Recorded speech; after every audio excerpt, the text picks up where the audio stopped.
नमस्कार, एग्जाम है P by Jharkhand channel में आपका स्वागत है। तो दोस्तों जुड़ चुका हूं मैं यहां पर आप सभी सहायक अध्यापकों के आकलन परीक्षा की तैयारी को लेकर के। तो आकलन परीक्षा बहुत ही जल्द होने वाली है। आप सभी आकलन परीक्षा की तैयारी के लिए अवश्य जुड़ जाएंगे। अभी तक नहीं जुड़ पाए हैं तो आप सभी जुड़ जाएंगे। तो आज हम यहाँ पर देखिए आप लोगों के लिए कंप्लीट पर आधारित यह प्रश्न होगा और आपको यहाँ पर जैक मॉडल आधारित पर सारे एनसीईआरटी या ओब्लिक जैक का किताब जेसीईआरटी टेक्स्ट बुक पर सारा नोट्स और पीडीएफ बना बनाया हुआ मिल रहा है। आप सभी यहाँ से अभी के अभी परचेज करके जरूर पढ़ लेंगे। सारे सब्जेक्ट का नोट्स आपको सब्जेक्ट वाइज जो है 30 रुपये में परचेज कर सकते हैं यहाँ से, चाहे जिस सब्जेक्ट का आपको जेसीईआरटी टेक्स्ट बुक का नोट्स चाहिए, क्योंकि जैक ने स्पष्ट कर दिया है कि पाठ्यक्रम पर आधारित सारे प्रश्न ही आपको पूछे जाएंगे। तो आप पाठ्यक्रम जो आपकी टेक्स्ट बुक चलती है उस पर आधारित सारे नोट्स हाथ से लिखा हुआ बन गया है। आप यहाँ से जरूर परचेज कर लेंगे तो 30 रुपीज़ में आप खरीद सकते हैं और यहाँ से पढ़ सकते हैं। और सारे महत्वपूर्ण वैसे ही प्रश्नों को केवल आप देख सकते हैं जो आपके आकलन एग्जाम में आने वाले हैं और 351 रुपये में पूरी क्लासेज कर सकते हैं। सेनापति कौन सा शब्द है? सेनापति कौन सा शब्द है आपको बताना है। तो इसमें देखिए सभी सेक्शन जुड़े हुए हैं, सभी सेक्शन के प्रश्न हैं। सेनापति कौन सा शब्द है? तो हिंदी सेक्शन के अंतर्गत ये आ रहा है आपका रूढ़ शब्द है, यौगिक शब्द है, योगरूढ़ शब्द है या कोई नहीं। सेनापति कौन सा शब्द आपको बताना है, ठीक है। तो देखिए सेनापति यहाँ पर अगर हम लिखेंगे तो सेना और जोड़ हो जाएगा, देखिए पति, सेना जोड़ पति। जब कोई शब्द ऐसा हो जो दो शब्दों के योग से बना हो तो उसको हम लोग देखिए कहेंगे यौगिक शब्द। क्या कहेंगे उसको? यौगिक शब्द कहेंगे। तो सेनापति देखिए सेना और पति से मिलके बना है एक बड़ा शब्द सेनापति, इसलिए सेनापति जो है आपका यौगिक शब्द में चला जाएगा, ठीक है। तो सेनापति कौन सा शब्द होगा? यौगिक शब्द होगा। अगला है ये अध्यापिका में कौन सा प्रत्यय है? आपको देखिए उपसर्ग प्रत्यय का यहाँ पर हिंदी का पूरा नोट्स बना हुआ है। सिर्फ 30 रुपीज़ में आप हिंदी का सारा नोट्स परचेज कर लीजिएगा, जिससे आपको की है क्षेत्रीय भाषा और हिंदी सभी में आपको यहाँ पर जो है आपको सारा का सारा प्रश्न भिड़ जाएगा, ठीक है। तो हिंदी का देखिए अगर आपको प्रत्यय और उपसर्ग बताना है तो सारा नोट्स और वीडियो बना दिया गया उपसर्ग प्रत्यय का, आप सभी देख लीजिएगा। तो देखिए अध्यापिका में कौन सा प्रत्यय, सबसे पहले देखिएगा तो अध्यापिका का अगर उपसर्ग और प्रत्यय बताना है तो आप संधि विच्छेद कर लीजिएगा। तो संधि विच्छेद देखिए होता है अध्यापक, क्या होता है? मूल शब्द होता है अध्यापक। अध्यापक में देखिए ईका लगाएंगे, क्या लगाएंगे? ईका। तो अध्यापक में ईका लगाएंगे तो अध्यापिका बनेगा। अब ध्यान दीजिएगा अध्यापिका में जैसे अगर लिखने का तरीका पर निर्भर करता है, ये दीर्घी लिखता है, क्या लिखता है? अगर दीर्घी लिखता तो दीर्घी के लिए हमें क्या करना पड़ता? तो दीर्घी के लिए देखिए हमें ईका लेना पड़ता। क्या लेना पड़ता? ईका लेना पड़ता। ध्यान रखिएगा अगर इधर से है तो ई लीजिएगा, अगर इधर से है तो ये ईका संधि विच्छेद करते हैं, ठीक है। तो यहाँ पर क्या हो जाएगा? ईका, क्या हो जाएगा? ईका हो जाएगा अध्यापिका का प्रत्यय ना। अगला प्रश्न है आपके लिए पंचवटी में कौन सा समास है? आपको बताना है कि पंचवटी में कौन सा समास है। अब यही वह समास तत्पुरुष समास, कर्मधारय समास या द्विगु समास, ठीक है। पंचवटी का मतलब क्या होगा? देखिए 5 वटों का समाहार, 5 वटों का समाहार, ठीक है। ये 5 क्या चीज होता है? संख्यावाचक होता है। ये द्विगु मतलब दो, द्विगु मतलब दो। ये क्या है? संख्यावाचक। संख्यावाचक और संख्यावाचक मिलेगा तो आपका द्विगु में चला जाएगा, याद रख लीजिएगा, ठीक है। तो ये द्विगु समास में चला जाएगा। इसका राइट आंसर क्या हो जाएगा? तो इसका राइट आंसर जो है आपका द्विगु समास हो जाएगा, ठीक है। तो द्विगु इसका राइट आंसर हो गया, डी। अगला है स्वागत का सही संधि विच्छेद क्या है? आपको बताना है स्वागत का सही संधि विच्छेद क्या है।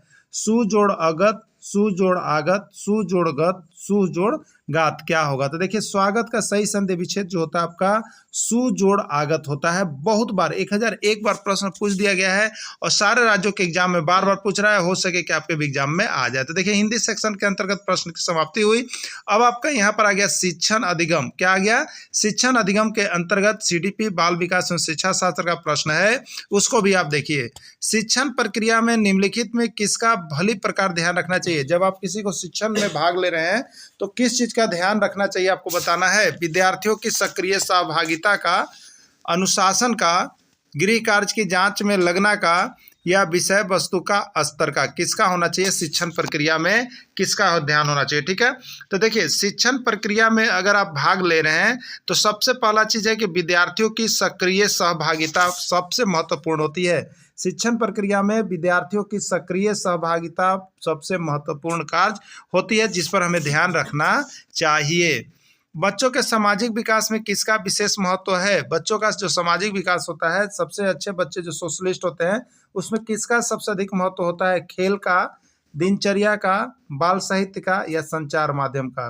तो देखिए बच्चों के सामाजिक विकास में खेल एक ऐसा गतिविधि है जिसमें सबसे ज़्यादा एकाग्रता और सामाजिक गुण विकसित होते हैं, इसलिए खेल सबसे अधिक अच्छा चीज़ माना गया है। कक्षा में अनुशासन बनाए रखने के लिए सर्वाधिक प्रभावशाली उपाय क्या है? देखिए कक्षा में आपका क्लास जो है अनुशासित रहे उसके लिए सर्वाधिक उपाय अच्छा कौन सा है? अनुशासन ही छात्र को कक्षा से बाहर निकाल दीजिएगा, क्योंकि देखिए सभी विद्यालय में कुछ न कुछ बच्चे जो होते हैं अनुशासनहीन होते हैं और डल होते हैं, तो क्या आप उनको सबसे पहले बाहर निकाल देंगे? शिक्षण को रोचक एवं व्यवहारिक बनाना होगा, छात्रों को अभिभावक को सूचित करना होगा, या अनुशासनहीन छात्रों को विशिष्ट सुविधा प्रदान करना होगा, क्या करना होगा? तो देखिए कक्षा में अनुशासन को बनाए रखने के लिए सबसे बड़ी चीज जो यहाँ पर है वो शिक्षण को आपको रोचक एवं व्यवहारिक बनाना पड़ेगा, जिससे कि यहाँ पर सभी छात्र जो है अच्छे से भाग आपका ले सकेंगे। ठीक है, तो सबसे बड़ा मुद्दा क्या है कि शिक्षण कार्य जो है उसको अधिक व्यवहारिक बनाया जाए। सीखने का प्राथमिक मूलभूत नियम संबंधित है। सीखने का प्राथमिक मूलभूत नियम किससे संबंधित है? अभ्यास कार्य से, परिणाम की अपेक्षा से, प्रशंसा से या तत्परता से। ठीक है, तो सीखने का प्राथमिक मूलभूत नियम जो होता है वो देखिए तत्परता से जुड़ा हुआ है। किससे? तत्परता से। यदि आप किसी कार्य के प्रति तत्पर हैं तो आप किसी भी चीज को सीख लेंगे, और यदि आप में तत्परता नहीं आएगा तो नहीं होगा। इसलिए तत्परता का नियम जो है सीखने का मूलभूत आधारिक नियम माना जाता है। ठीक है, चलिए अगला इंग्लिश सीरीज के अंतर्गत है fill in the blanks with simple past tense form of the verb given in brackets. आपको ब्रैकेट्स में दिया गया है उसका पास्ट टेंस फॉर्म लिखना है क्वेश्चन नंबर 9 से 12 के लिए। The Taj Mahal was by Shah Jahan. ठीक है, यहाँ पर देखिए जो ब्रैकेट में होना चाहिए था वो था आपका बुल्ड। ठीक है, क्या है आपका? बुल्ड। तो क्या होगा? तो द ताजमहल वाज क्या है आपका? बाय शाहजहां। तो क्या होगा? बुल्ड हो जाएगा। ठीक है, अगला देखिएगा यहाँ पर यस्टरडे क्या है आपका? Yesterday I rice in the afternoon eat. ठीक है, तो ईट का देखिए दूसरा फॉर्म क्या होता है? पहला होता है ईट, क्या होता है? ईट। उसके बाद होता है एट, उसके बाद होता है देखिए E10। ठीक है, तो V1 है, V2 है, V3। तो आपका V2 फॉर्म लिखना था तो एट हो जाएगा। एट किस में है आपका? बी में है ना, तो बी आपका हो गया। ओके, चलिए अगला देखिएगा the children at the joker laugh. क्या है? लाफ। तो लाफ का पास्ट टेंस रूप क्या होगा? तो पहला होता है लाफ, दूसरा होता है देखिए LAFT। लाफ्ट क्या होता है? लाफ्ट। तो किस में है आपका? सी में है, तो सी इसका राइट आंसर होगा। तो वर्ब के पांचों रूप को आप लोग देख लीजिएगा। वर्ब का ये रूप जो है आपके एग्जाम में बार बार पूछ दिया जाता है, तो वर्ब का V1 V2 V3 V4 V5 तक होता है, उसको आप लोग सभी को देख लीजिएगा। ठीक है, देखिए अगला है रमेश ... ए लेटर राइट। क्या है? राइट। तो राइट का पास्ट टेंस रूप क्या होगा? तो पहला होता है देखिए राइट, दूसरा होता है रोट। क्या होता है? Wrote, WROT wrote. और तीसरा क्या होता है? Written, WRITTEN written. तो यहाँ पर क्या हो जाएगा? तो रमेश रोट क्या हो जाएगा यहाँ पर? रोट, WROTE किस में है? तो WROTE देखिए आपका यहाँ पर लिखा हुआ है बी में, बी इसका राइट आंसर हो जाएगा। ओके, चलिए अगला देखिएगा। अब मैथ सेक्शन के अंतर्गत हम लोग आ गए हैं। 1/3 का योज्य प्रतिलोम लिखें। देखिए ठीक है, योज्य प्रतिलोम, ये एक चीज ध्यान रखिएगा, योज्य प्रतिलोम में चिन्ह को देखा जाता है, अंक को कुछ भी चेंजिंग नहीं किया जाता है। योज्य प्रतिलोम में चिन्ह को देखा जाता है। अगर चिन्ह प्लस वाला है तो उसका चिन्ह माइनस हो जाएगा, और माइनस वाला है तो उसका चिन्ह प्लस हो जाएगा। बस इतना ही चीज को हमें गौर करना पड़ता है किसमें? योज्य प्रतिलोम में। तो 1/3 का योज्य प्रतिलोम क्या होगा? तो किसमें है? कोई चिन्ह नहीं है तो प्लस में है, तो इसका योज्य प्रतिलोम देखिए होगा -1/3। -1/3 किस में है? सी में है, तो इसका राइट आंसर सी हो जाएगा। ओके, चलिए अगला देखिएगा। 3/8 का गुणात्मक प्रतिलोम लिखें। 3/8 का गुणात्मक प्रतिलोम लिखें। ठीक है, देखिए यहाँ पर गुणात्मक प्रतिलोम दिया हुआ है, वो योज्य प्रतिलोम था। योज्य में चिन्ह को देखा जाता है, और गुणात्मक प्रतिलोम में संख्या को पलट देना है, मैंने व्युत्क्रम कर देना है, उल्टा कर देना है। ठीक है, तो 3/8 है, देखिए 3/8 है, इसको जब आप उल्टा करेंगे, व्युत्क्रम करेंगे तो 8 ऊपर जाएगा, 3 नीचे आएगा, यानी क्या हो जाएगा आपका? 8/3 हो जाएगा। तो इसका राइट आंसर 8/3 किस में है? देखिए सी में है, सी इसका राइट आंसर हो जाएगा। ओके, अगला 3 अंकों की सबसे छोटी संख्या कौन सी है? बहुत बार देखिए पूछा गया है 3 अंकों की सबसे छोटी संख्या कौन सी है। तो देखिए 3 अंकों की जब आपको छोटी संख्या बताना है तो 1 लिख लीजिए, और 3 अंक है इसलिए 2 को 0 दीजिए। अगर 4 अंक की छोटी संख्या पूछे तो 1 लिख लीजिए, और 4 अंक है तो 3 को जीरो बैठाइए। 5 अंक की छोटी संख्या पूछे तो 1 लिख लीजिए, और 5 अंक है तो कै को जीरो बैठाइएगा, 4 को जीरो बैठाइएगा। ऐसे ही इसको सोच के रखिएगा और तुरंत इसको बना लीजिएगा, ठीक है। तो क्या होगा, 3 अंक की छोटी संख्या तो 1 लिखेंगे और कै को जीरो देंगे, 2 को जीरो देंगे, ठीक है। तो 100 हो गया ना। अगला देखिएगा, x/2 बराबर 7, तो x का मान ज्ञात करें। x/2 बराबर 7, तो x का मान ज्ञात करें। देखिए, अगर आप चाहते हैं कि हम नियम से बनाए तो नियम होता है कि x/2 बराबर 7 है, मतलब 7/1 है। इसको तिरछा तिरछी हम लोग करेंगे, क्रॉस मल्टीप्लेक्शन जब करेंगे तो x बराबर हो जाएगा, देखिए 2 × 7, और 2 × 7 का मतलब हो गया, देखिए 14। क्या हो गया, 14। तो x बराबर कितना हो जाएगा, 14 आंसर होगा। 14 किस में है, सी में है, ठीक है। आपको हमने एक बार बताया भी था कि आप आंसर से भी कर सकते हैं, ठीक है। देखिए, दोनों तरफ बराबर हो जाना चाहिए हमें ना, दोनों तरफ बराबर होना चाहिए। तो x की जगह पर यदि 12 रखेंगे तो 12/2, तो यहाँ 6 होगा, बराबर नहीं हुआ ना, इसलिए ये नहीं होगा। 13 रखेंगे तो 13/2 यानी 6.5 होगा, ये भी नहीं होगा। अगर 14 रखेंगे तो 14/2 7 हो रहा है कि नहीं हो रहा है, दोनों तरफ बराबर, तो 14 हो गया। तो आप इस तरह से इसका मान भी यहाँ पर x/2 के जगह पर x का रख के चेक कर सकते हैं और बराबर कर सकते हैं, ठीक है। चलिए, अब आते हैं ईवीएस, पर्यावरण अध्ययन के अंतर्गत हम प्रश्न को लेकर के आ गए हैं। निम्नलिखित में से कौन सी ग्रीन हाउस गैस है, आपको बताना है। Carbon dioxide gas, methane gas, जलवाष्प या सभी, आपको बताना है। देखिए, ग्रीन हाउस गैस का नाम याद रखने का ट्रिक जो है आपको बता दिया गया है। अगर नहीं आप जान रहे हैं तो एक बार फिर से देख लीजिएगा, क्योंकि ग्रीन हाउस गैस जो है आपका आने वाला है। क्या है, मीना का जलवा और नखरा, मीना का जलवा और नखरा, ठीक है। तो मीना का मी से यहाँ पर देखिए हो गया मीथेन गैस। मीथेन गैस जो है आपका ग्रीन हाउस गैस है। ना का मतलब हो गया देखिए नाइट्रस ऑक्साइड, का मतलब हो गया देखिए कार्बन डाइऑक्साइड, और जलवा का मतलब हो गया जलवाष्प ना। तो इस तरह से इसको याद रखिएगा, यहाँ पर बार बार पूछा जाता है, तो मीना का जलवा और नखरा एकदम दिमाग में रख लीजिएगा आप लोग। अगला, किस वर्णक की उपस्थिति के कारण पौधे हरे भरे होते हैं। कौन सा वर्णक के कारण, एंथोसाइनिन के कारण, कैरोटीनॉइड के कारण, लाइकोपीन या क्लोरोफिल। तो देखिए, यहाँ पर पेड़ पौधे जो हरे भरे होते हैं वो क्लोरोफिल के कारण होते हैं, ठीक है। क्लोरोफिल इसका राइट आंसर हो जाएगा। पीने के लिए सुरक्षित जल को क्या कहते हैं। जो पीने के लिए सुरक्षित जल रहता है उसको क्या कहते हैं, ताज़ा जल, पीने योग्य जल, आशुद्ध जल या नल का जल, ठीक है। तो पीने के लिए जो सुरक्षित जल होता है उसको देखिए हम लोग पीने योग्य जल कहते हैं, और यह इसकी मात्रा बहुत ही कम है, 2.78 लगभग है ना। अगला है, विश्व पर्यावरण दिवस कब मनाया जाता है। 1001 बार प्रश्न पूछा गया है, 5 जून, 5 अप्रैल, 5 मई या 5 जुलाई, ठीक है। तो देखिए, विश्व पर्यावरण दिवस जो है वो आपको मनाया जाता है 5 जून को। कब मनाया जाता है, 5 जून को। अगला, शीला एक तस्वीर की ओर इशारा करते हुए कहती है कि वह मेरी माँ की बहन का फोटो है। शीला का तस्वीर के साथ क्या संबंध है, ठीक है।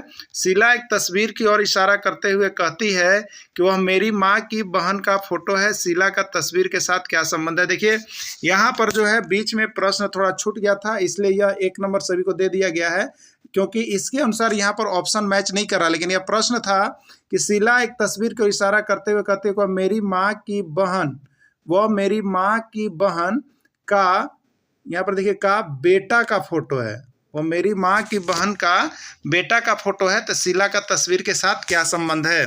तो ये क्या होगा, पापा का होगा, चचेरा भाई का होगा, मौसेरा भाई का होगा या फुफेरा भाई का होगा। तो इसका राइट आंसर देखिए होता मौसेरा भाई। लेकिन यहाँ पर इस प्रश्न के अनुसार यहाँ पर कोई भी आंसर नहीं मिल रहा है। यदि आप नहीं मारे हैं तो ठीक है, ठीक है। चलिए अगला देखिएगा, असंगत को चुने, लोहा, चांदी, एल्युमिनियम या रबड़। असंगत को चुने, लोहा, चांदी, एल्युमिनियम या रबड़। तो देखिए, लोहा, चांदी, एल्युमिनियम ये सभी धातु हैं, जबकि रबड़ जो है यहाँ पर अधातु है, ठीक है। या चालक और सुचालक और कुचालक कह सकते हैं, तो ये सभी सुचालक हैं, ये सभी ये कुचालक है। वृद्धि को प्रभावित करने वाला कारक है। देखिए, वृद्धि और विकास दो आपके पार्ट्स हैं, उसमें से एक प्रश्न आपके सीडीपी के अंतर्गत अवश्य आएंगे। तो वृद्धि को प्रभावित करने वाला कारक इसमें से कौन कौन है, पर्यावरण, स्वास्थ्य, आहार या सभी।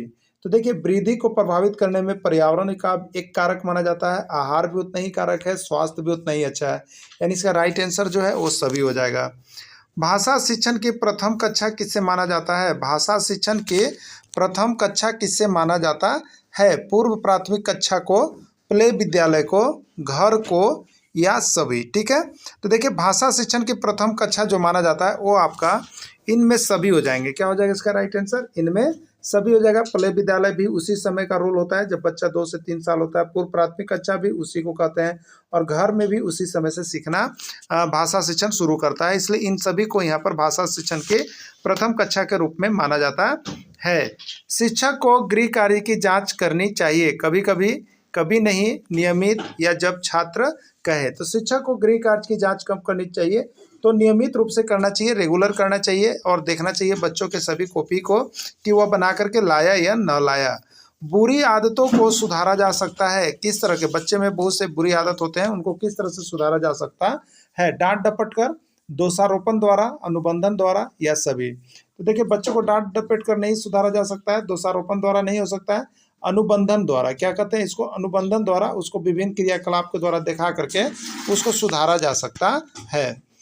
कौन सा विटामिन जल में घुलनशील है? तो देखिए पर्यावरण के अंतर्गत यहाँ पर आ गया है, कौन सा विटामिन जल में घुलनशील है। देखिए अब आपको हम बता देते हैं, यहाँ पर दो चीज एक आता है, जल में घुलनशील और वसा में घुलनशील। एकदम दिमाग में रखिएगा, बहुत अच्छी चीज हम आपको बता दे रहे हैं। आज के बाद ये वाला प्रश्न आप बुलाइएगा नहीं, क्योंकि ये प्रश्न आता ही आता है, ठीक है।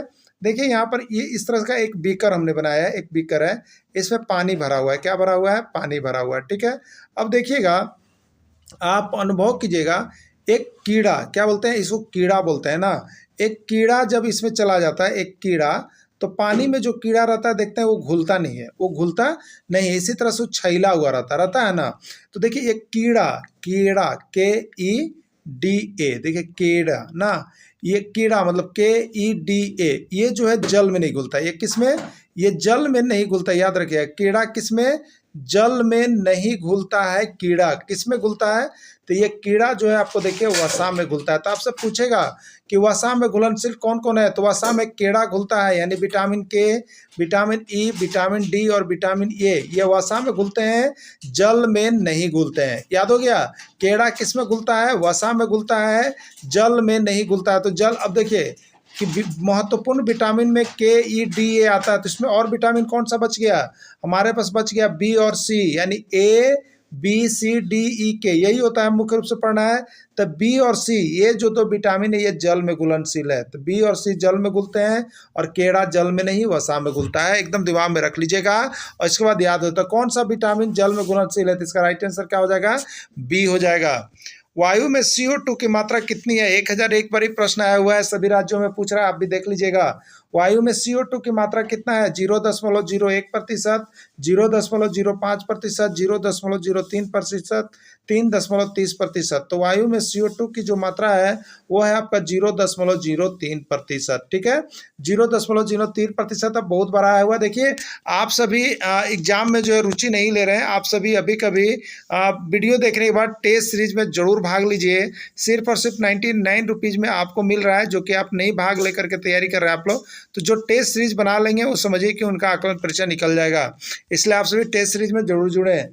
पानी से भरे गिलास में बर्फ का एक टुकड़ा तैर रहा है, यदि सारी बर्फ पिघल जाए तो जल का क्या तल क्या होगा? ठीक है, जैसे मान लीजिए कि इस तरह से आपके पास गिलास है, इसमें आप यहाँ पर बर्फ का टुकड़ा रखे हुए हैं, तो पानी का लेवल यहाँ पर है, ठीक है, यहाँ पर है। अब जब बर्फ पिघल जाएगा तो पानी का लेवल क्या होगा आपको बताना है, ठीक है। तो पानी का लेवल ऊंचा हो जाएगा, नीचे गिर जाएगा, अपरिवर्तित रहेगा, या सभी। तो देखिए जब बर्फ पिघल जाएगा तो वो जो है उसका लेवल जो है वो अपरिवर्तित रहेगा, न बढ़ेगा न घटेगा, न ऊपर जाएगा न नीचे आएगा न गिरेगा, कुछ भी नहीं होगा, यानी अपरिवर्तित रहेगा। राइट आंसर इसका C होगा। ओजोन परत को नष्ट करने वाले रसायन का नाम क्या है? आपको बताना है, जो हमारी ओजोन परत है उसको नष्ट कौन सी रसायन कर रही है? Carbon dioxide gas, chlorofluorocarbon, carbon monoxide, या कोई नहीं। तो देखिए हमारे जो ओजोन परत है उसको नष्ट करने में जो महत्वपूर्ण गैस का नाम आता है वो आपका देखिए क्लोरोफ्लोरोकार्बन, जिसको हम लोग CFC गैस के नाम से जानते हैं। ये गैस का जो है बहुत महत्वपूर्ण योगदान है हमारे ओजोन परत को नष्ट करने में। आयताकार टंकी की लंबाई 6 सेंटीमीटर, चौड़ाई 2.4 मीटर तथा गहराई 1 मीटर है, तो टंकी का आयतन ज्ञात कीजिए। देखिए एक में लंबाई भी हो गया, चौड़ाई भी हो गया, ऊंचाई भी हो गया, इसलिए किस आकार का हो गया? तो एक घनाभ के आकार का हो गया, ठीक है। किस आकार का हो गया? घनाभ के आकार का हो गया। और इसी का आयतन निकालना हमको टंकी का, तो घनाभ का आयतन क्या होता है? L गुने B गुने H होता है, ठीक है। L गुने B गुने H होता है। L हमारे पास कितना है तो देखिएगा 6 है, B हमारे पास कितना है देखिएगा 2.4 है, और एच कितना है 1 है। तो आप 24 में 6 से गुना कीजिएगा तो 144 आएगा और एक अंक के बाद देखिए इसमें दशमलव है तो यहाँ पर पड़ जाएगा आपको, यानी 14.4 मीटर क्यूब हो जाएगा, 14.4 मीटर क्यूब हो जाएगा। यह किस में आंसर है? सी में है, सी आपका राइट आंसर होगा। 496 योग 318 का निकटतम सैकड़ा में मान क्या है? देखिए आपको निकटतम मान सैकड़ा में पूछता है, हजार में भी पूछता है और 10 में भी पूछता है, ठीक है। तो इसका निकटतम मान के लिए हम क्या करेंगे, सबसे पहले देखिए जोड़ लेंगे 496 और 318, इसको जोड़ लीजिए। क्या आ रहा है? 8 6 14 आ रहा है, 8 6 14, 9 1 10 और 1 11 और 4 3 7 1 8। देखिए 814 आया। जब आपको सैकड़ा में देखने के लिए बोले कभी भी, तो सैकड़ा का आधा क्या होता है? याद रखिएगा 50 होता है। तो आप 50 पर देखना शुरू कीजिएगा। अगर वह संख्या जो है 50 से ऊंचा होगी तो 1 बढ़ाएंगे पीछे और 2 जीरो रख देंगे, और 50 से यदि कम होगी तो पीछे वाला संख्या वही रहेगा और बाकी जो 2 संख्या उसको जीरो कर देंगे। यानी कहने का मतलब क्या है? तो देखिए हमारे पास आया है 814, इसको सैकड़े का लिखना है। तो आप ये दोनों संख्या को केवल देखेंगे ये 50 से कम है या 50 से ज़्यादा है। अगर 50 से कम है तो पीछे वाली संख्या देखिए वही रह जाएगा और ये जो 14 है इसके लिए 2 जीरो आ जाएगा, यानी सैकड़ा का। तो इस संख्या का सैकड़ा का निकटतम मान 800 होगा। क्या होगा? 800 होगा। लेकिन यदि यही चीज़ रहता आपको जोड़ने पर 854, ध्यान दीजिएगा 854, और इसको सैकड़े के निकटतम लिखना पड़ता तो आप 50 पर देखेंगे। तो ये 50 से ऊंचा है ना, तो 50 से ऊंचा है, 54 बड़ा है, तो आप पीछे 8 है तो वो 9 बन जाता और ये जो 54 है वो यहाँ पर 00 यानी 900 होता, ठीक है। तो सैकड़ा के लिए 50 को देखते हैं, हजार के लिए 500 पर देखते हैं और यहाँ पर 10 के लिए 5 पर देखते हैं, याद रखिएगा। अगला है 2.1/4 भागा 3/4 का मान क्या होगा? तो इसको हल करेंगे तो 4 दूनी 8 और 1 9/4 और भागा का चिन्ह गुना में चेंज होगा और गुना में जब चेंज होता है तो अंक पलटता है, यानी हमारे पास आ जाएगा 4/3। 4 4 कैंसिल हुआ और 3 तिहाई हम क्या करेंगे 9 हो जाएगा। तो यही 3 इसका राइट आंसर होगा। 3 किस में दिया हुआ है? तो 3 आपका सी में दिया हुआ है, सी इसका राइट आंसर है। अगला है 0.008 का घनमूल क्या होगा? 0.008 का घनमूल क्या होगा आपको बताना है, ठीक है। घनमूल निकालने के लिए हम लोग क्या करते हैं, जो संख्या दी हुई रहती है उसका गुणनखंड करेंगे। तो ध्यान दीजिएगा 8 का गुणनखंड करेंगे तो हमारा क्या होगा, और 8 का गुणनखंड हम जब करते हैं तो देखिए 2 से 4 और 2 से 2, यानी 3 बार लिखते हैं 8 को हम लोग। कितने बार लिखते हैं? 3 बार। तो यानी 8 के लिए यहाँ पर देखिए कितना हो गया, तो 8 के लिए हमारे पास हो जाता है यहाँ पर 8 को 3 बार लिखेंगे हम लोग, क्या करेंगे 3 बार लिखते हैं इसके लिए। तो देखिए 8 के लिए हमारे पास जो आ जाएगा वो 2 गुने 2 गुने 2 लिखेंगे। तो इसका जब घन हम निकालेंगे, इसका क्या करेंगे घन हम निकालेंगे, तो 8 के लिए हम लिखेंगे 2 गुने 2 गुने 2, ठीक है। 8 के लिए हो गया। अब यहाँ पर देखिए दशमलव है, ध्यान दीजिए 3 अंक के बाद दशमलव है, तो इसमें भी 1 दशमलव पड़ेगा, इसमें भी 1 दशमलव पड़ेगा और इसमें भी 1 दशमलव, 3 दशमलव हो गया ना। तो ये 3 दशमलव हो गया। तो 3 घन में क्या होता है, 3 के लिए 1 बाहर निकलता है, तो 3 के लिए 1 बाहर यानी 0.2 निकलेगा और इसके पहले कुछ नहीं है तो हम 0 ले सकते हैं, यानी 0.2 इसका राइट आंसर हो जाएगा, ठीक है। 0.2 इसका राइट आंसर हो जाएगा। अगला प्रश्न यहाँ पर अब इंग्लिश सेक्शन के अंतर्गत आते हैं। चूज द इनकरेक्ट स्पेलिंग, इसमें से कौन सा स्पेलिंग जो इनकरेक्ट है यानी गलत है आपको बताना है। ज्योग्राफी, मैथमेटिक्स, हिस्ट्री या सिविक्स। तो इसमें आप देखेंगे मैथमेटिक्स का स्पेलिंग जो है वो गलत लिखा हुआ है, ई के जगह पर ए होना चाहिए। क्या होना चाहिए? ए होना चाहिए। बाकी सभी का स्पेलिंग सही है। तो आप लोग को बहुत ही इनकरेक्ट स्पेलिंग आता है, इसलिए छोटे छोटे चीज़ों को अवश्य देख लीजिएगा। Which is the adjective in the given sentence? नीचे एक सेंटेंस दिया हुआ है, इसमें एडजेक्टिव कौन है आपको बताना है। Radha is a tall girl, Radha is a tall girl, Radha एक लंबी लड़की है। तो इसमें एडजेक्टिव कौन सा वर्ड से देखना है, तो राधा क्या होगा, राधा यहाँ पर नाउन हो जाएगा। इज क्या होगा, ऑक्सिलरी वर्ब या हेल्पिंग वर्ब हो जाएगा। ए क्या हो जाएगा, आर्टिकल हो जाएगा। और टॉल क्या हो जाएगा, एडजेक्टिव हो जाएगा। तो इसमें टॉल जो है एडजेक्टिव है, जो विशेषता बता रही है वो लड़की लंबी है। राधा जो है कैसी है, लंबी है, लंबी यहाँ पर विशेषता बता रहा है, टॉल हो जाएगा। Choose the word opposite, opposite in meaning to the given word. Ability, ability का अपोजिट इसमें कौन सा होगा आपको बताना है। फिजिबिलिटी, अनएबिलिटी, इनएबिलिटी या तो एबिलिटी क्या होगा, तो देखिए एबिलिटी योग्यता, अयोग्यता यानी इनएबिलिटी होगा, क्या होगा, इनएबिलिटी हो जाएगा। अगला है choose the plural form of word box, box का प्लूरल फॉर्म क्या होगा, बॉक्स, बॉक्सेन, बॉक्सेज या नन ऑफ दिस, ठीक है। तो बॉक्स का प्लूरल फॉर्म जो होगा वो आपका बॉक्सेज हो जाएगा, क्या हो जाएगा, बॉक्सेज हो जाएगा, ठीक है। अगला हिंदी सेक्शन के अंतर्गत चलते हैं। बिल्ली छत से कूद पड़ी, कौन सा कारण है, कौन सा कारक है, अधिकरण कारक, कर्म कारक, संप्रदान कारक या अपादान कारक। देखिए आपको दो चीज बता देते हैं, यहाँ पर से जो है से दो गो कारक के लिए प्रयोग किया जाता है, एक करण कारक के लिए और एक अपादान कारक के लिए, ठीक है। तो करण कारक में से का मतलब किसी चीज को जुड़ना, किसी चीज से जुड़ करके लिखना होता है।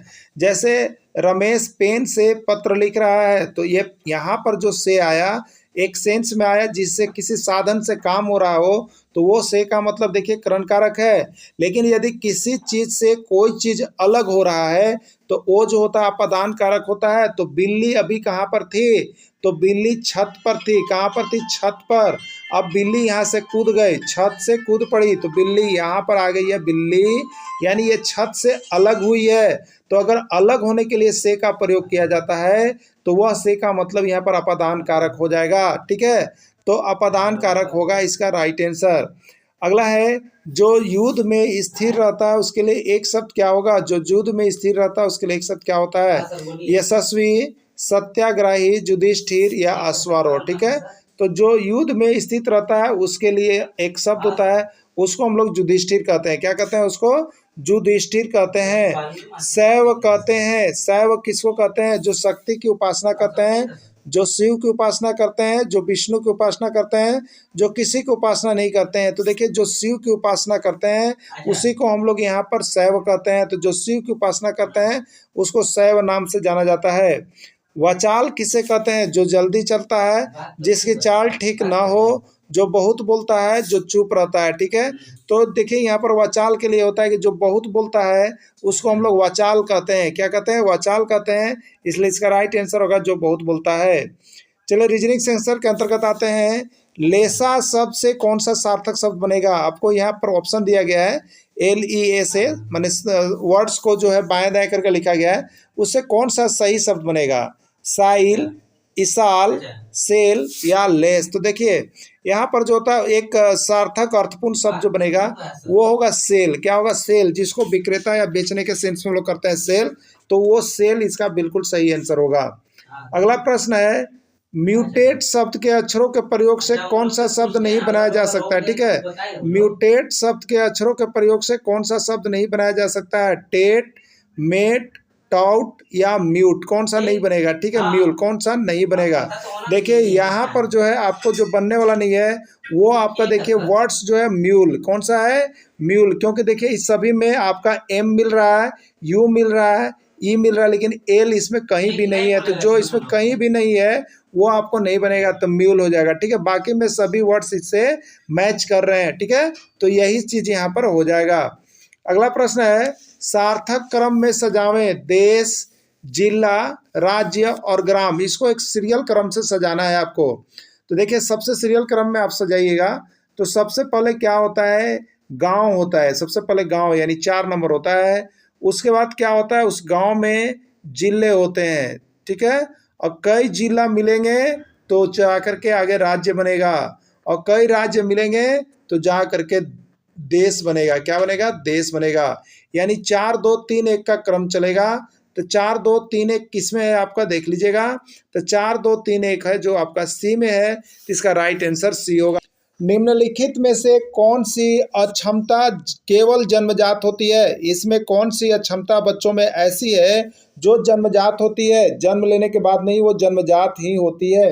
दृष्टि दोष, श्रवण दोष, मूक बधिर या मंद बुद्धि, ठीक है।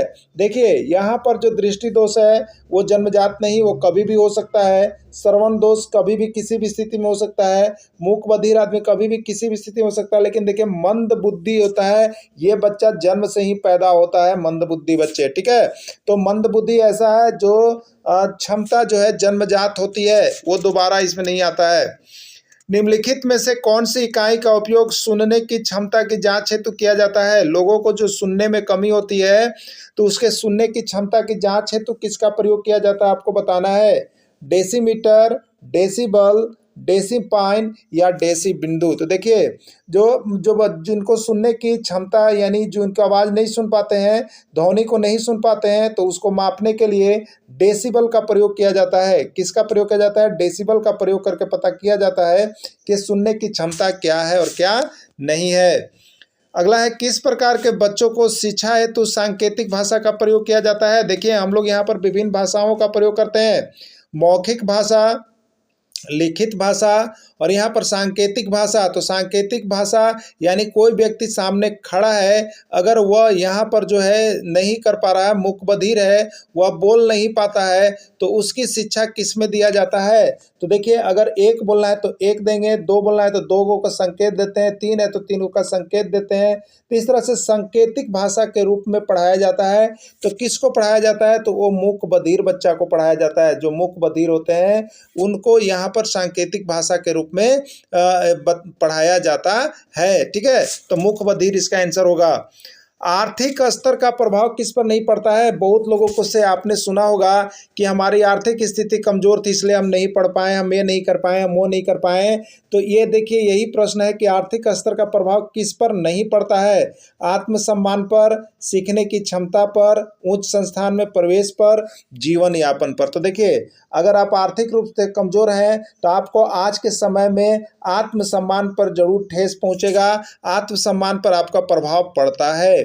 अगला है सीखने की क्षमता। देखिए सीखने की क्षमता का आर्थिक स्तर से कोई संभव नहीं है, कोई यहाँ पर रिलेशन नहीं है, क्योंकि जिनमें सीखने की क्षमता होगी वह कहीं भी किसी भी समय सीख सकते हैं, क्योंकि सीखना का काम हर समय और हर जगह चलते रहता है। इसलिए ये आपसे जो प्रश्न पूछा है कि सीखने की क्षमता का प्रभाव किस पर नहीं पड़ता है, तो राइट आंसर देखिए आपका बी ही है। सीखने की क्षमता पर आर्थिक स्तर का कोई प्रभाव नहीं पड़ता है। एक कमजोर वर्ग का बालक भी जो मेहनती है वो डॉक्टर, इंजीनियर और यहाँ पर पुलिस बन सकता है, और एक जो अमीर वर्ग का बालक है वो भी चोर और डाकू बन सकता है। इसमें आर्थिक स्तर का कोई प्रभाव नहीं पड़ता है। नहीं तो जितने भी बड़े घराने के लोग होते हैं सिर्फ यहाँ पर अच्छे ही जॉब में होते हुए खराब में नहीं आते। ठीक है, इसलिए आर्थिक स्तर यहाँ पर इससे कोई रिलेटेड नहीं है। उच्च संस्थान में प्रवेश, इसमें आर्थिक स्तर पर प्रभाव पड़ता है, क्योंकि उच्च संस्थान में प्रवेश केवल उन्हीं लोगों को मिलता है जो यहाँ पर जिनकी आर्थिक स्थिति अच्छी होती है, मैंने उसमें प्रभाव पड़ता है।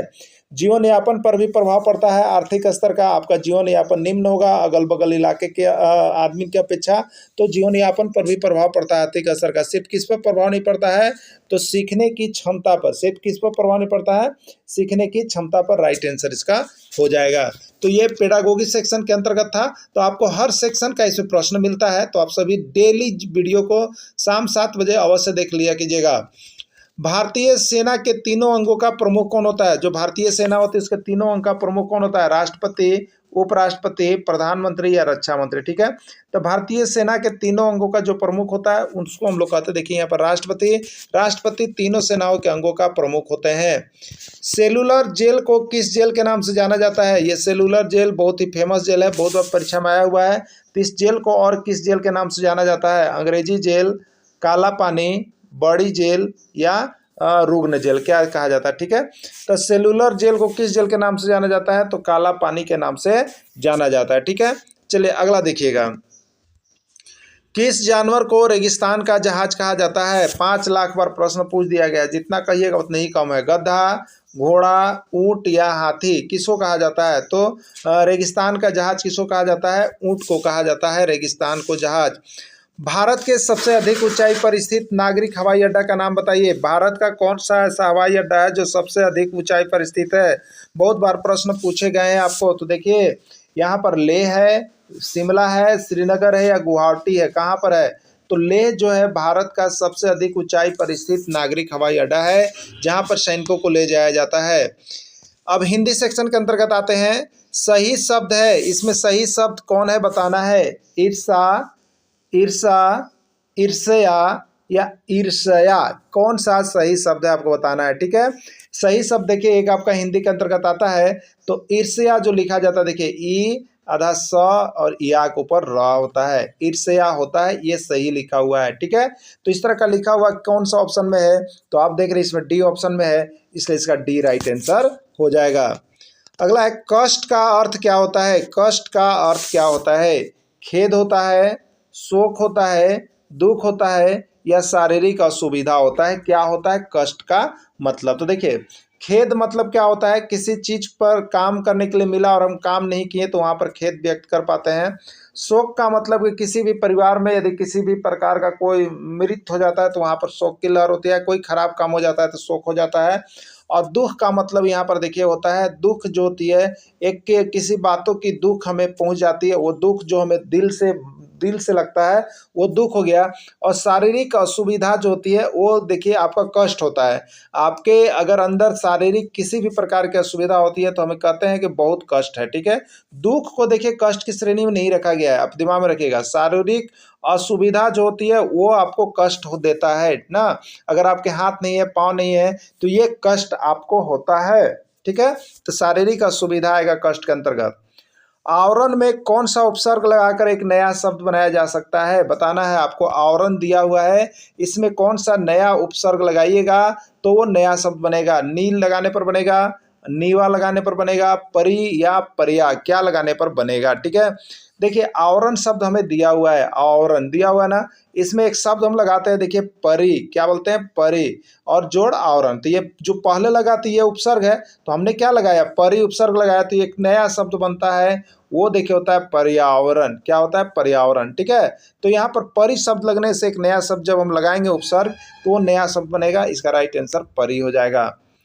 अष्टाध्यायी में कौन सा समास है, अष्टाध्यायी में कौन सा समास आपको बताना है। ठीक है, देखिए अष्टाध्यायी का मतलब है आठ, अष्ट मने आठ, अध्यायों का समाहार, आठ अध्याय का समाहार। ठीक है, आठ क्या चीज है, संख्यावाचक है, और द्विगु में दो, द्विगु मने दो होता है, ये भी क्या है संख्यावाचक है।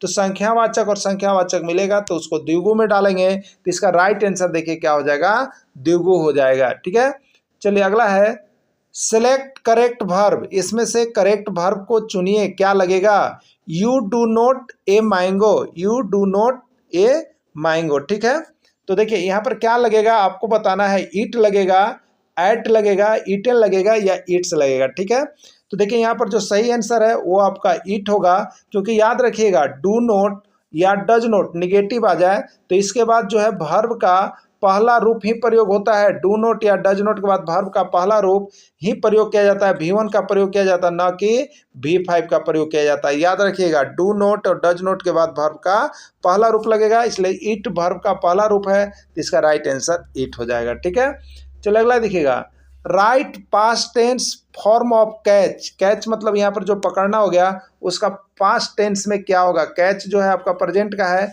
इसका पास्ट में क्या होगा, तो पास्ट में क्या होता है, काप्ट होता है। क्या होता है, काप्ट होता है, CAUGHT, इसका राइट आंसर देखिए सी हो जाएगा। ठीक है, चलिए अगला है, राम कहता है कि वह मेरी माँ के इकलौती बेटा का तस्वीर है, तो वह तस्वीर किसका है आपको बताना है। ठीक है, राम कहता है कि वह मेरी माँ, देखिए राम है, यहाँ पर राम है, और यह कह रहा है, क्या कर रहा है, एक तस्वीर है, एक तस्वीर यहाँ पर लगाया हुआ है। ठीक है, इस तस्वीर के बारे में क्या कर रहा है कि वह मेरी माँ, वह यह जो तस्वीर है मेरी माँ, मेरी माँ राम की माँ का इकलौता बेटा का तस्वीर है, वह तस्वीर किसका है, तो वो समझिए राम खुद है, राम खुद ही वह लड़का है जो बता रहा है। ठीक है, तो इसका राइट आंसर राम हो जाएगा। अगला है आपका 34, फिर है 12, फिर है 02, फिर 00, अगला क्या भराएगा आपको बताना है। ठीक है, देखिए ट्रिक किस तरह से काम कर रहा है आपको बता देते हैं। 0 आंसर होगा या 12 आंसर होगा या 13 होगा या 5 होगा। ठीक है, देखिए 3 4 है ना, 3 और 4 को गुना कीजिएगा तो कितना आएगा 12, देखिए इसमें 12 है ना।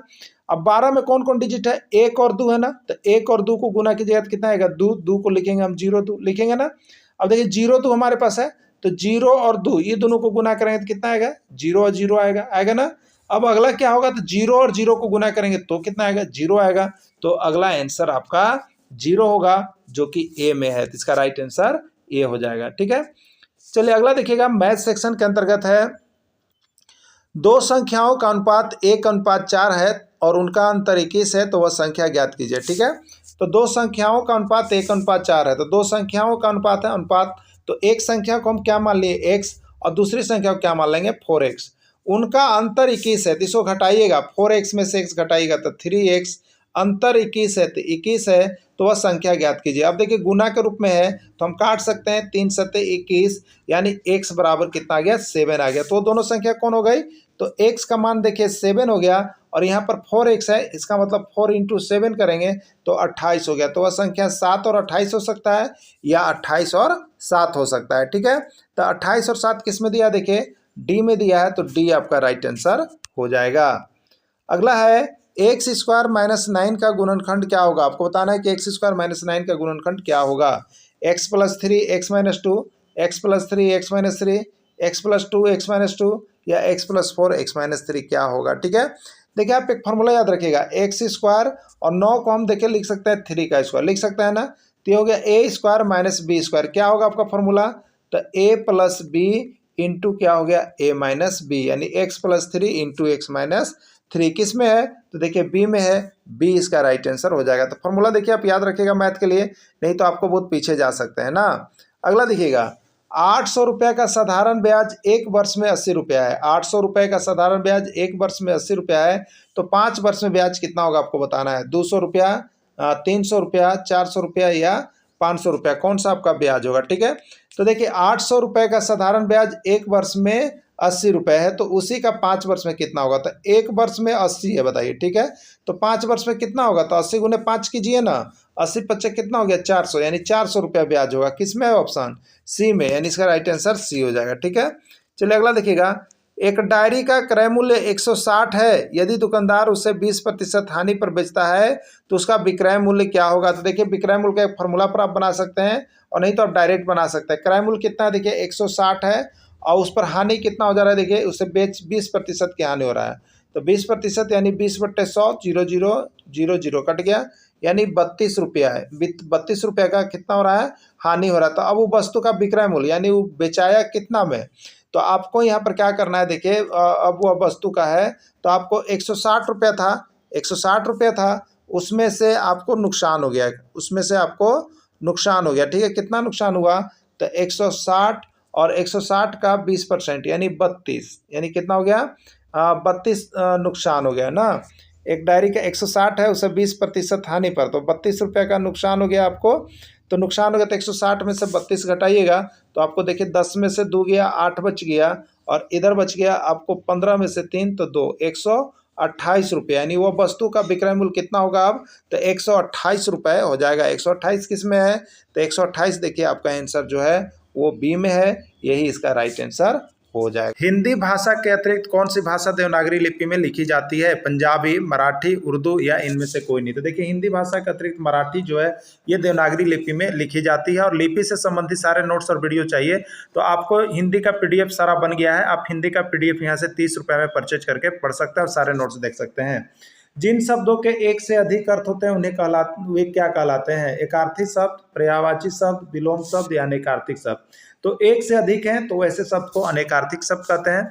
पुस्तक है कौन सी, व्यक्तिवाचक संज्ञा, जातिवाचक संज्ञा, भाववाचक संज्ञा या द्रव्यवाचक संज्ञा। देखिए पुस्तक जो है ये कॉमन है, पूरे पुस्तक जाति का बोध करा रहा है, इसलिए ये पुस्तक जो है आपको जातिवाचक संज्ञा में चला जाएगा, तो पुस्तक जातिवाचक संज्ञा होगा।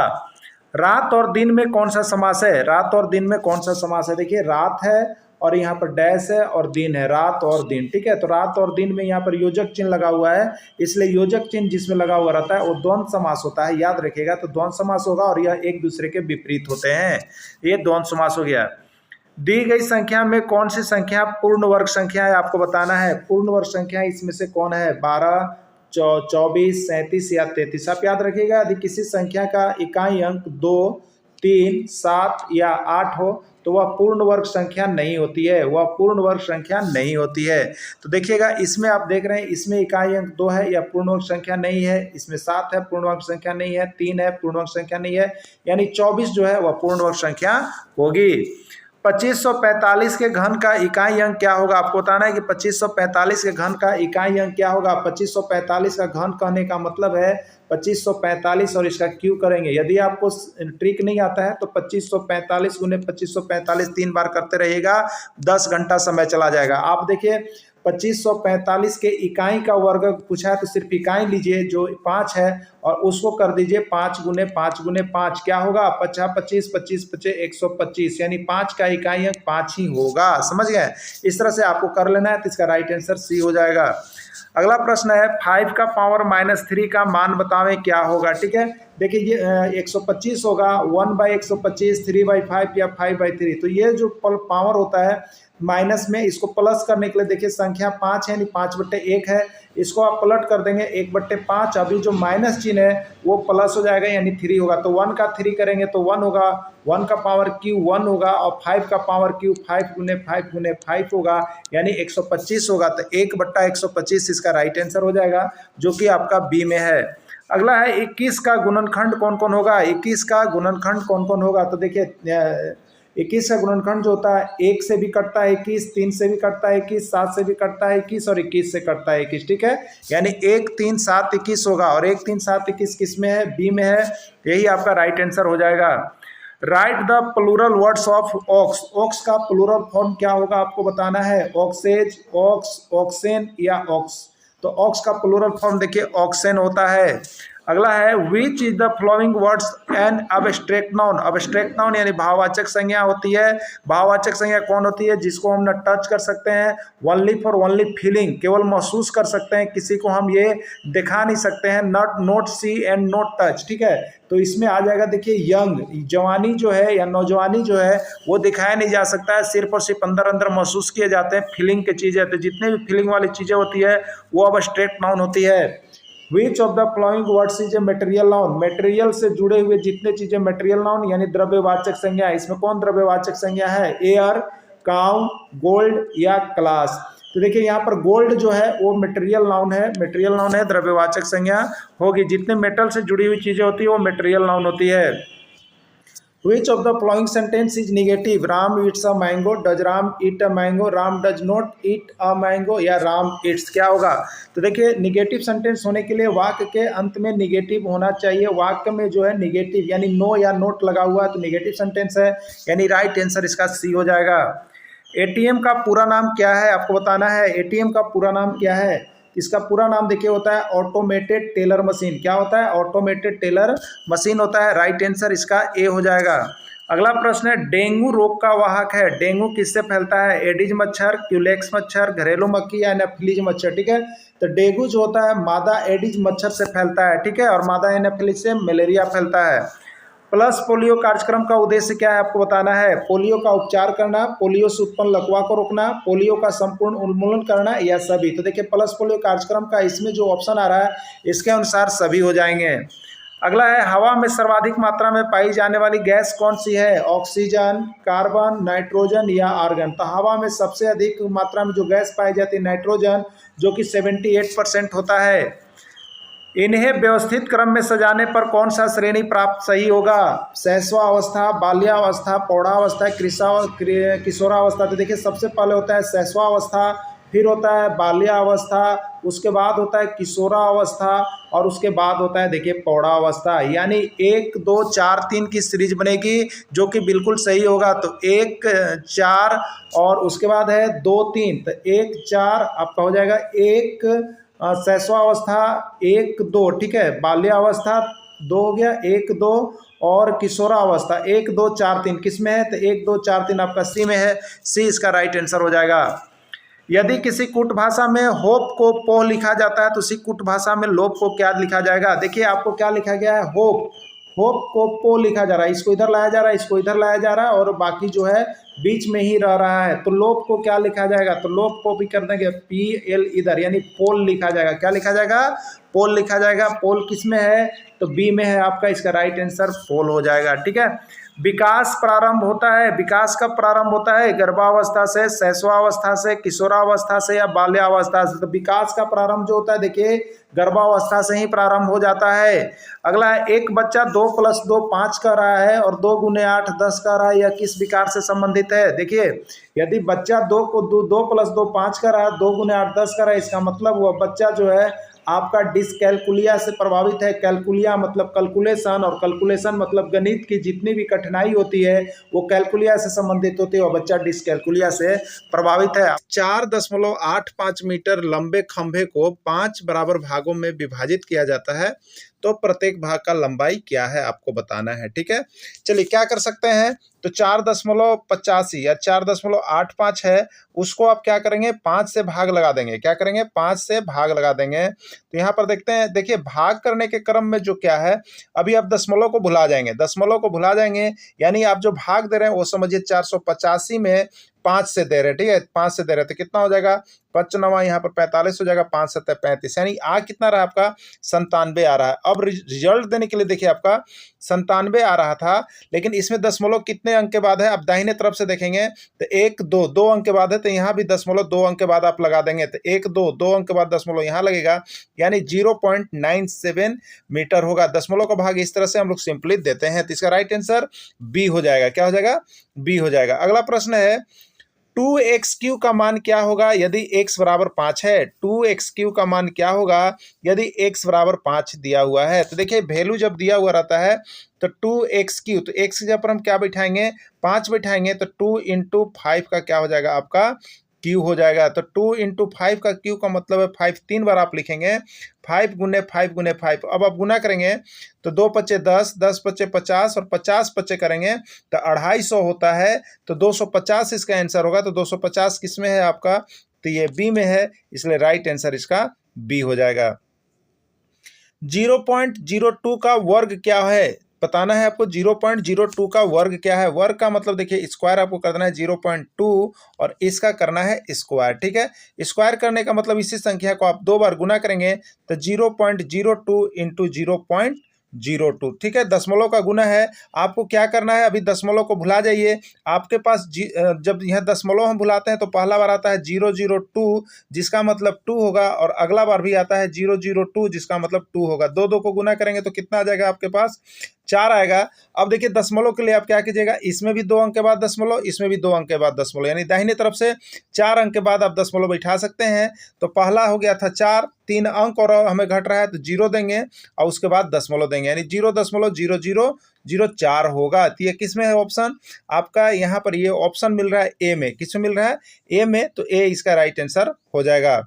अगला है 5/8 एक भिन्न है, कौन सा भिन्न है? उचित भिन्न है, अनुचित भिन्न है, सम भिन्न है या विषम भिन्न है? ठीक है, देखिए याद रखिएगा उचित, याद रखिएगा उचित। ठीक है, तो ऊ से मतलब हो गया ऊपर, ऊ से मतलब क्या हो गया? ऊपर, और ची यानी च के बाद छ आता है, तो छ मतलब छोटा, याद रखिएगा। ठीक है, तो ऊपर वाला जवन छोटा हो, ऊपर वाला छोटा मतलब कहे के मतलब क्या है?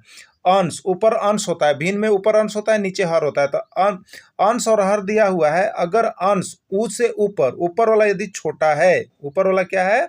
छोटा है, ऊपर वाला क्या है? छोटा है, और नीचे वाला बड़ा है, तो वो आपका वो जो है आपका यहाँ पर उचित भिन्न हो जाएगा। क्या हो जाएगा? उचित भिन्न हो जाएगा, इसलिए 5/8 जो है एक उचित भिन्न है। ओके, चलिए अगला देखिएगा। प्राथमिक शिक्षक के लिए बाल मनोविज्ञान का ज्ञान आवश्यक है क्योंकि प्राथमिक शिक्षकों को यहाँ पर है जो साइकोलॉजी पढ़ना चाहिए, बाल मनोविज्ञान पढ़ना चाहिए, सीडीपी क्यों आवश्यक है? यह बच्चों को अनुशासित बनाने में मदद करता है, परीक्षा के परिणाम में उन्नति होती है, यह बच्चों को अभिप्रेरित करता है, यह बच्चों के व्यवहार को समझने में शिक्षक की सहायता करता है। तो बहुत ही अच्छी बात है कि जो शिक्षक को बाल मनोविज्ञान का ज्ञान होगा तो यह बच्चों के व्यवहार को समझने में क्या करेगा? शिक्षक की सहायता करेगा। बच्चों के व्यवहार को समझने में शिक्षक की सहायता करेगा। ठीक है, अगला, यदि कोई विद्यार्थी आपको सम्मानित नहीं करता है तो आप क्या करेंगे? मान लीजिए कि कोई विद्यार्थी है वो आपको रिस्पेक्ट नहीं करता है, तो आप क्या करेंगे? उसको दंड देंगे, बात नहीं करेंगे, परीक्षा में कम अंक देंगे? कोई नहीं, क्या करेंगे? तो यहाँ पर जो ऑप्शन दिया हुआ है उसके अनुसार है कोई नहीं, इसमें से होगा। ठीक है, अगला है, एक शिक्षक विद्यार्थी को अनुप्रेरित कर सकता है। एक शिक्षक जो है विद्यार्थी को कैसे अभिप्रेरित कर सकता है? पुरस्कार देकर, सही मार्गदर्शन देकर, उदाहरण देकर, भाषण देकर। ठीक है, तो एक शिक्षक जो है विद्यार्थी को अनुप्रेरित कर सकता है, कैसे? तो वो सही मार्गदर्शन दे करके विद्यार्थी को यहाँ पर अनुप्रेरित किया जा सकता है। एक बच्चा लक्ष्य को लुक्स पढ़ रहा है, कौन सा विकार है? एक बच्चा लक्ष्य को लुक्स पढ़ रहा है, कौन सा विकार है? देखिए यहाँ पर पढ़ने वाली समस्याएं हैं, तो जिसमें पढ़ने वाली समस्याएं होती है कि एम को डब्लू पढ़ रहा है, एल को एम पढ़ रहा है, लक्ष्य को लुक्स पढ़ रहा है, तो इसको हम लोग देखते हैं पठन विकार होता है। और ये जो रोग है वो आपको डिसलेक्सिया से संबंधित है। किससे संबंधित है? डिसलेक्सिया से है, लैक्सिया। इसका नोट्स यदि आप अभी तक परचेज नहीं किए हैं तो आप सभी को यहाँ पर जितना आकलन परीक्षा हो रहा है उसका किताब का आपका टेक्स्ट बुक का नोट्स बन करके तैयार है, तो यहाँ से नोट्स जरूर परचेज करके एक बार पढ़ लीजिएगा, क्योंकि यहीं से सारे प्रश्न आपके एग्जाम में छपने वाले हैं। तो अभी तक नहीं खरीदे हैं तो जरूर खरीद लीजिएगा, ठीक है। तो ये डिसलेक्सिया संबंधित होगा। असम का काजीरंगा नेशनल पार्क का आकर्षक प्राणी कौन है? असम का कौन सा प्राणी जो है आकर्षक प्राणी है काजीरंगा नेशनल पार्क में? गैंडा, शेर, बाघ या भालू? तो असम का देखिए होता है गैंडा। क्या है? गैंडा जो है बहुत ही आकर्षक प्राणी है। भारत का 26वां राज्य निम्नलिखित में से कौन है? उत्तरांचल, झारखंड, गोवा या छत्तीसगढ़? देखिए 26 है ना, 26, तो 6 से 26 और 6 से छत्तीसगढ़, ठीक है। तो 26वां छत्तीसगढ़ हो गया ना। देखिए इस तरह से एक ही बार जो है आपका 2000 में 1 नवंबर, 9 नवंबर और 15 नवंबर को 3 राज्य जो है एक दूसरे से कट के बने थे, जिसमें 26वां है, अगला उत्तरांचल 27वां है और झारखंड जो है 28वां है। कभी कभी पूछ देगा झारखंड, तो 28वां याद रखेगा, ठीक है। निम्नलिखित में से कौन जुड़वा नगर है? दिल्ली तथा फरीदाबाद, मुंबई तथा पुणे, बेंगलोर तथा मैसूर, हैदराबाद तथा सिकंदराबाद, ठीक है। तो जुड़वा नगर कौन कौन है? तो हैदराबाद और सिकंदराबाद को जुड़वा नगर कहा जाता है। सबसे अधिक मात्रा में केसर मिलता है, सबसे अधिक मात्रा में केसर कहाँ मिलता है? उत्तर प्रदेश, जम्मू कश्मीर, केरल या असम में? तो सबसे अधिक मात्रा में केसर जो है बहुत बार 1001 बार प्रश्न छप गया है, केसर वाला प्रश्न बहुत इंपॉर्टेंट है। तो सबसे अधिक केसर जो है आपको जम्मू कश्मीर में मिलता है। निम्नलिखित में योगरूढ़ शब्द चुनिए, निम्नलिखित में से योगरूढ़ शब्द चुनिए। पीला, चक्रपाणी, दूध वाला या नैन, ठीक है। तो योगरूढ़ शब्द देखिए इसमें चक्रपाणी है। योगरूढ़ शब्द वैसे शब्द हैं जो यौगिक होते हुए भी विशेष अर्थ निकलता है, तो चक्रपाणी यानी विष्णु भगवान के सेंस में है, विशेष अर्थ निकल रहा है, इसलिए योगरूढ़ है। जगन्नाथ किस संधि का उदाहरण है? आपको बताना है जगन्नाथ जो है किस संधि का उदाहरण है। तो जगन्नाथ का जब हम संधि विच्छेद करेंगे तो जगत और जोड़ देखिए होता है नाथ। क्या होता है? नाथ। तो इसमें भी व्यंजन और इसमें भी व्यंजन, तो जिसमें किसी में भी व्यंजन हो तो व्यंजन संधि होता है, इसलिए जगन्नाथ जो है वो आपका व्यंजन संधि होगा। कौन सा संधि होगा? व्यंजन संधि हो जाएगा जगन्नाथ। ओके, चलिए अगला देखते हैं। मयूर किस प्रकार का शब्द है? तत्सम, तद्भव, देशज या विदेशज, किस प्रकार का शब्द है? तो देखिए मयूर जो है, मयूर का मतलब होता है, देखिए मयूर संस्कृत शब्द है और इसका अर्थ होता है मोर। तो देखिए ये जो संस्कृत शब्द है तो इसको हम लोग कहते हैं तत्सम, इसको तत्सम कहते हैं, और हिंदी शब्द है इसको हम लोग तद्भव। तो यहाँ पर मयूर जो है वो आपका तत्सम शब्द हो जाएगा, ठीक है। चलिए अगला देखिएगा। अभिशाप शब्द में कौन सा उपसर्ग है? देखिए अब उपसर्ग और प्रत्यय चुनने के लिए आप सबसे पहले उसका संधि विच्छेद कीजिए। तो अभिशाप को जब आप तोड़ेंगे तो अभी और जोड़ क्या होगा? साप होगा, ठीक है। इसमें अभी जो जुड़ा है तो अभी इसमें उपसर्ग है, अभी क्या है? उपसर्ग है, अभी उपसर्ग होगा इसका राइट आंसर। अगला है choose the superlative form of fast. देखिए जब डिग्री का रूप जो होता है, जब एडजेक्टिव का रूप कंपैरिजन करने के लिए बदलता है तो उसको हम लोग डिग्री कहते हैं, ठीक है। तो डिग्री होता है पॉजिटिव डिग्री, कंपैरेटिव डिग्री और सुपरलेटिव डिग्री, 3 होते हैं। तो उसका रूप सभी को याद करना पड़ता है आपको, ठीक है।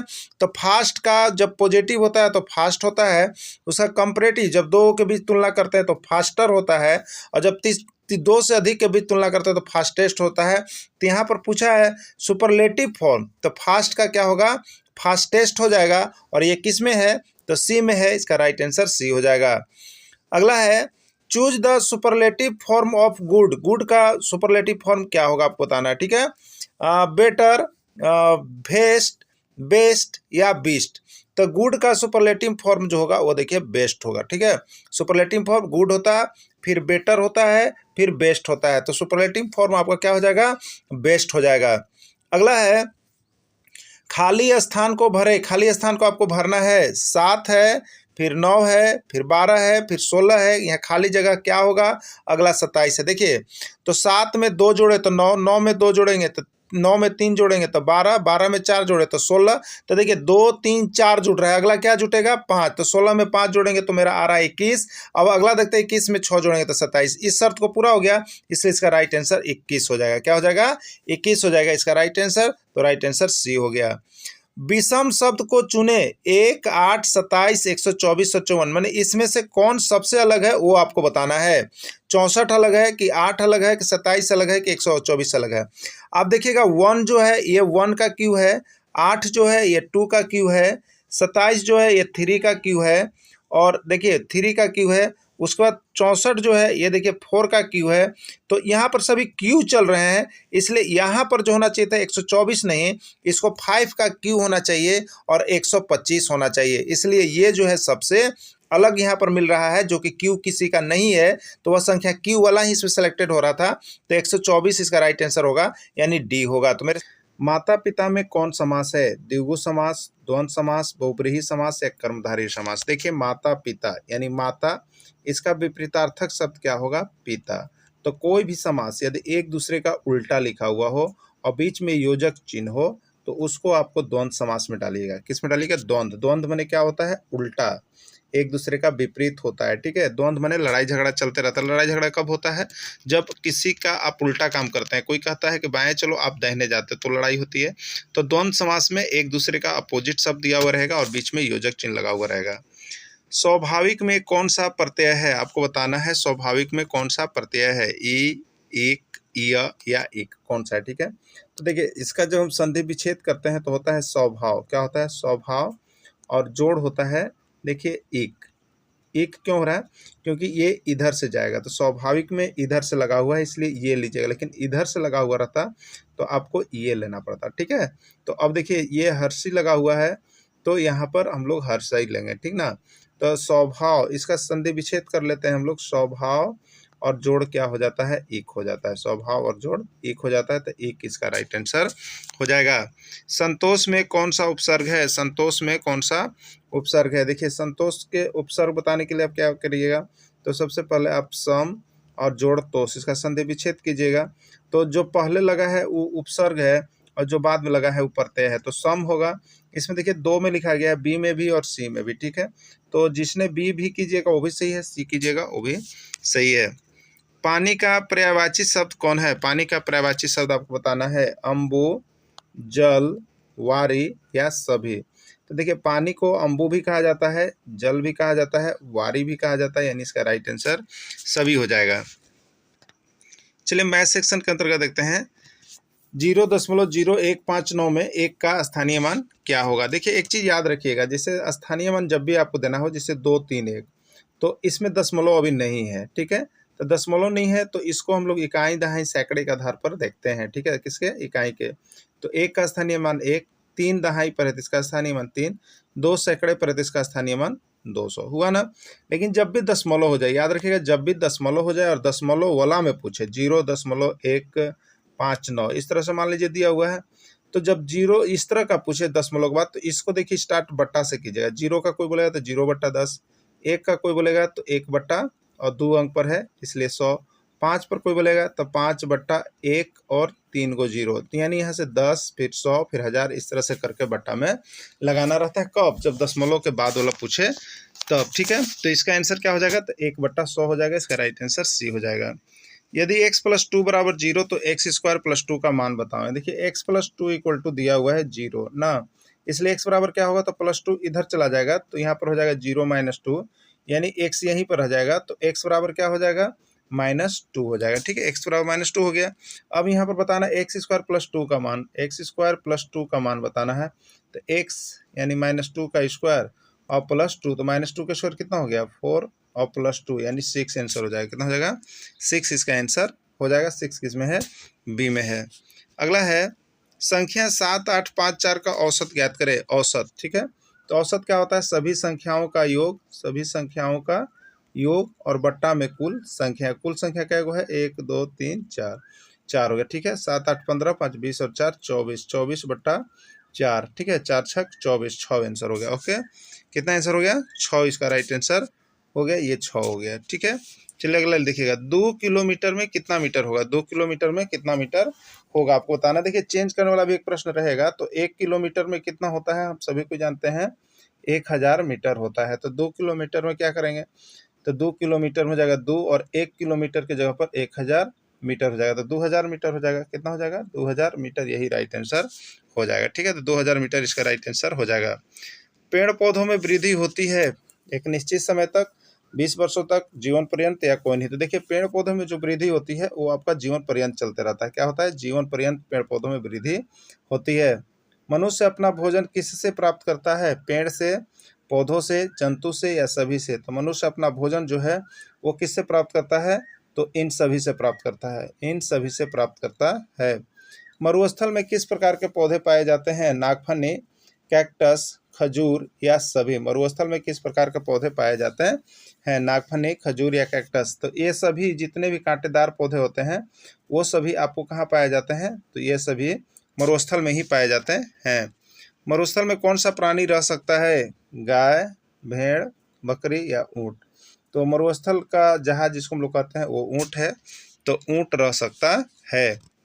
Fill in the blanks with correct article in the following sentence. My brother is in Indian army. देखिए यहाँ पर आर्मी नहीं है, इंडियन आर्मी लगा हुआ है, इसलिए इंडियन आर्मी के लिए हम लोग द इंडियन आर्मी का प्रयोग करेंगे। ठीक है, तो द इसका राइट आंसर सी हो जाएगा।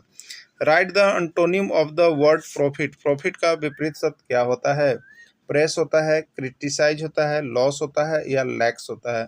तो प्रॉफिट का क्या होता है? लॉस होता है। प्रॉफिट यानी लाभ और लॉस मतलब हानि। ठीक है, write the correct past tense of the verb buy. Buy का पास्ट टेंस रूप क्या होगा? ठीक है, बाई मतलब खरीदना हो गया, इसका पास्ट टेंस रूप आपको याद रख लेना है। तो बाई का पास्ट टेंस रूप होता है बाउट। क्या होता है? बाउट। बाउट किस में है? सी में है, यही इसका राइट आंसर हो जाएगा। चलिए अगला है, oh the dog is dead, write the name of sentence. Oh कुत्ता मर गया, इसमें यह जो वाक्य है वो किस प्रकार का वाक्य है? अफर्मेटिव है, निगेटिव है, एक्सक्लामेटरी है, या इम्परेटिव है? कौन सा होगा? देखिए कोई भी वाक्य में अगर इस तरह का संकेत आ जाता है, कोई भी वाक्य हो अगर इस तरह का संकेत आ जाता है तो आपको समझना है कि ये जो है एक्सक्लामेशन है। क्या है? एक्सक्लामेशन सेंटेंस है, एक्सक्लामेटरी सेंटेंस है। ठीक है, तो इसको एक्सक्लामेशन सेंटेंस में डालेंगे, यानी इसका राइट आंसर सी वाला हो जाएगा। ठीक है, चलिए अगला है, विद्यार्थियों के अच्छे मानसिक स्वास्थ्य को बनाए रखने में किसका भूमिका महत्वपूर्ण है?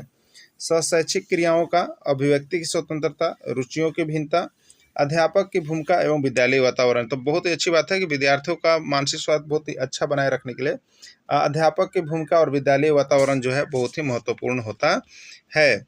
निःशक्त बालकों की शिक्षा के लिए प्रावधान किया जा सकता है समावेशी शिक्षा के द्वारा, मुख्य धारा में डालकर, समाकलन द्वारा, या उपयुक्त में से कोई नहीं। ठीक है, तो निःशक्त बालकों की शिक्षा के लिए प्रावधान कहाँ किया जा सकता है?